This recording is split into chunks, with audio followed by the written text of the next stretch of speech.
Hi hello అండి అందరికీ నమస్కారం అండి ఫ్రెండ్స్. మనకి ఇప్పుడిప్పుడే మరొక ముఖ్యమైన అప్డేట్ అయితే రావడం జరిగిందండి. అదేమిటంటే ఏపీలో ఆధార్ కార్డులపై ఇప్పుడే వచ్చిన ముఖ్య ప్రకటన అంటూ ఇప్పుడిప్పుడే ఆధార్ కార్డులకు సంబంధించిన మరొక ముఖ్యమైన అప్డేట్ అయితే రావడం జరిగిందండి.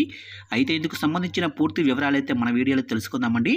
వీడియో మాత్రం ఎక్కడ స్కిప్ చేయకుండా చూడండి ఫ్రెండ్స్, అప్పుడే మనకి పూర్తి సమాచారం అయితే తెలుస్తుంది. ఇక ముఖ్యంగా వీడియో నచ్చినట్లయితే లైక్ చేయండి ఫ్రెండ్స్. ఇక లేట్ చేయకుండా వివరాల్లోకి వెళ్ళిపోదాము.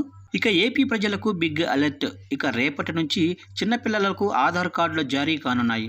ఆంధ్రప్రదేశ్లో పిల్లలకు ఆధార్ కార్డుల జారీ ప్రక్రియకు రంగం సిద్ధమైంది.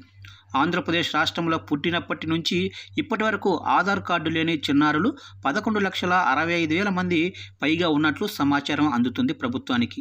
ఆ తర్వాతనే ఈ నెల 21వ తేదీ నుంచి అంటే రేపటి నుంచి గ్రామ వార్డు సచివాలయాల్లో ప్రత్యేక క్యాంపులు ఏర్పాటు చేసి ఆంధ్రప్రదేశ్లో పిల్లలకు ఆధార్ కార్డుల జారీ ప్రక్రియకు రంగం సిద్ధం చేస్తున్నారు. ఈ మేరకు ఏర్పాట్లు చేయాలని కలెక్టర్లకు గ్రామ వార్డు సచివాలయ శాఖ డైరెక్టర్ ఆదేశాలు జారీ చేశారు. చూశారు కంటే మొత్తం మీదుగా గొప్ప అవకాశం అని చెప్పుకోవచ్చు. ఎందుకంటే ఇంతవరకు ఎవరికైతే ఇంకా మీ ఇళ్లలో చిన్నపిల్లలకు ఆధార్ కార్డులు లేవో వారందరికీ కూడా రేపటి నుంచి గ్రామ సచివాలయాల్లో ఆధార్ కార్డుల జారీ ప్రక్రియ అయితే మొదలు పెడుతున్నారు. అయితే ప్రతి ఒక్కరు కూడా ఈ సదవకాశాన్ని వినియోగించుకోవాలని ప్రభుత్వం అయితే ఒక కీలక ప్రకటన విడుదల చేసింది ఫ్రెండ్స్.